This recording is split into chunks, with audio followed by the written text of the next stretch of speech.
What is up, guys, and welcome back to F1 2016 Mobile Career Mode. It's been a hiatus of nearly 2 weeks since I last uploaded that video where Lewis Hamilton nearly completely wiped me out of the Spanish Grand Prix, but we're back today for another episode and we are going to be racing at the Belgian Grand Prix for round number 8. I've nearly forgotten how many races we've done. So in our full 21 race calendar, we are actually rapidly approaching the halfway point. I know it almost doesn't feel like that but yeah, there's something about it. It doesn't feel like we're that far through the career mode, but we are. We're back. We managed to take a great win at the Spanish Grand Prix when the odds were against us, so I'm hoping to see if we can replicate that today here in Spa, which is traditionally a good track for me. Welcome to the Circuit de Spa-Francorchamps, which is the location for today's race. The cars are out on the grid, so let's join the action on the track.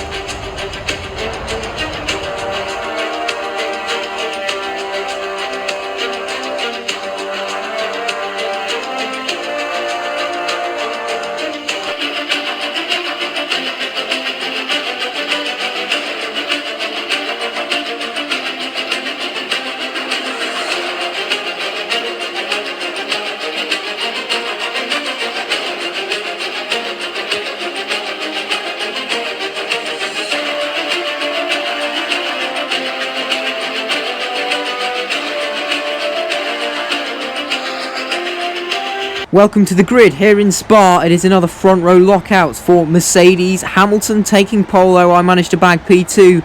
Big kudos to Massa, who qualified P5 in the Williams, managed to out-qualify a Ferrari and a Red Bull.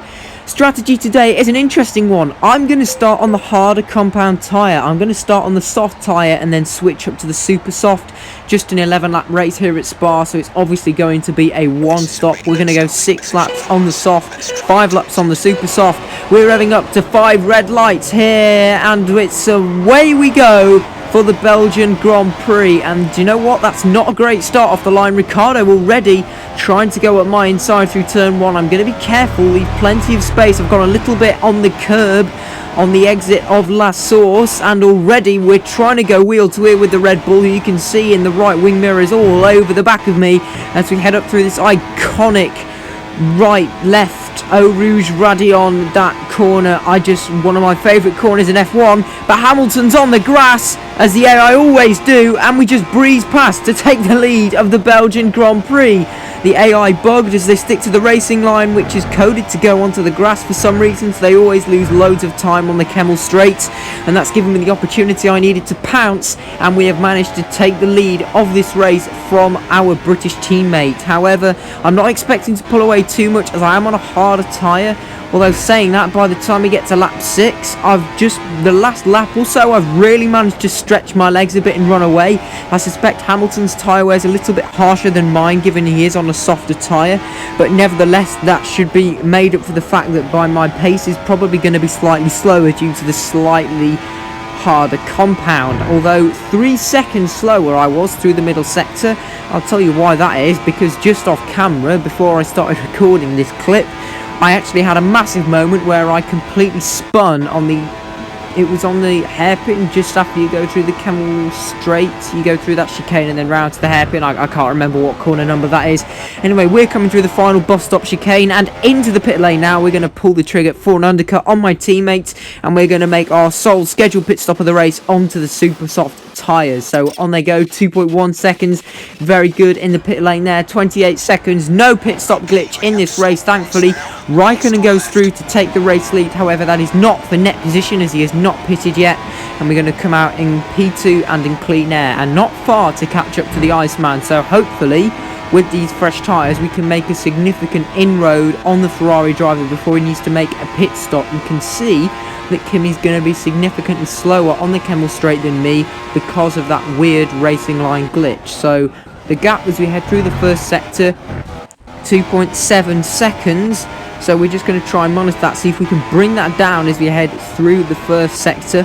It was this hairpin here. I can't remember what corner number this is, but I got completely on the inside curb, almost like that. I've nearly done it again there, only I completely bottomed out when I did it before, so I need to stop doing that, try not to use that inside curb as we approach the end of the lap. Kimi, his pace is not bad, to be fair to him. He's managed to kind of keep me relatively honest, although you can see him now pulling into the pit lane. There he is up there on the right hand side.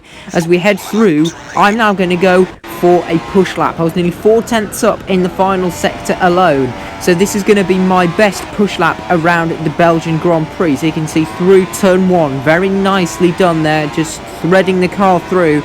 As we go up through Eau Rouge and Raidillon, once again the big grandstand on the left hand side there on top of the hill. Unfortunately, we're not going to have any DRS, which may cost me a slight amount of lap time. I already have the fastest lap anyway of 49.5. I'm confident I can go a lot faster, and there you go, 7/10ths already up just in the first sector. I suspect this lap, if I can nail it, is going to give me some significant daylight between myself and Lewis Hamilton. If we go through the hairpin, I'm not going to touch that inside curb this time. Crucially, going to stay on the track. Very nicely done there. Just, that was the perfect line through that corner as we come up to Pouhon. Again, one of the most iconic long left-hand corners in Formula 1. It's like a double left, effectively. You must loop all the way back round, descending through the Ardennes Forest in the middle sector. It's the scenery around this track is absolutely magnificent, and this lap is just been something to die for now. Absolutely nailing every corner, every apex, nearly a second up in the middle sector. So what, we were about 1.7 up on my personal best lap time as it stands, and we still haven't even been through the final sector yet. So this is stamping out a huge statement we are making with this lap, with this whole race. What we're trying to do is make a statement. We're 12 points behind Hamilton in the championship, even after winning in Spain. That was our first race win in a couple of races. Nicely done through the final sector, crossed the line. It's a 1:46.9, so I was slightly slower in the final sector. It didn't matter anyway. There's a lap car in the pits, and we're going to move on to lap number 10. Ricciardo now on the podium instead of Kimi Raikkonen. We've got a Renault coming up. Tyre wear kicking in now, unfortunately, but there is only just 2 laps to go, and it is Jolyon Palmer, the British driver, who we've had many affairs with in terms of issues with getting lapped in the past. Thankfully, though, today there is no such incident, although, again, I get forced onto that buggered curb. It's cursed. It is really cursed, is that curb. Moving on to the end of the lap, the 2 McLarens are going wheel to wheel for what, P20? Button completely caught out. We're going to go clean around the outside. That was beautiful traction, the way we just completely annihilated him with grip. Alonso moves across the racing line. I'm going to send it up the inside. The Spanish driver not in the way there. We've started the final lap of the race, and Hamilton is nowhere to be seen. So as we are descending through the final sector on the final lap, Bottas nearly takes my wing off. Thankfully he doesn't. He's not scored points in any races yet, and down in the lowly depths of P18 it looks like that trend is set to continue for Valtteri today. He's really not having a good season at all. We've got a Sauber coming up, and this is another race that we needed. We managed to win in Spain, and this race is really starting to throw the momentum back into my favour. Hamilton went through a patch where he won quite a few races, but these last 2 races have given me lots of confidence as we're going to overtake Ericsson. We head into the Hungaroring with 2 back-to-back race wins and cutting the championship deficit to just 5 points as we win in Spa and take the Belgian Grand Prix after making a big statement over the last couple of races. There's the final results from the Belgian Grand Prix. We won by over 20 seconds in the end, so it was nearly a full pit stop we pulled out on Hamilton. The only person to go below the 150s, so there you go. That shows how good our pace was here today. Verstappen misses out on the points. He's the only driver out of the big 6, if you like. That's obviously the Mercedes, Ferraris and the Red Bulls. In terms of the Drivers' Championship, as I said, Hamilton is leading. He's on 160 points. I'm in second place on 155. So Hungary, a strong track for Lewis, a strong track for the AI.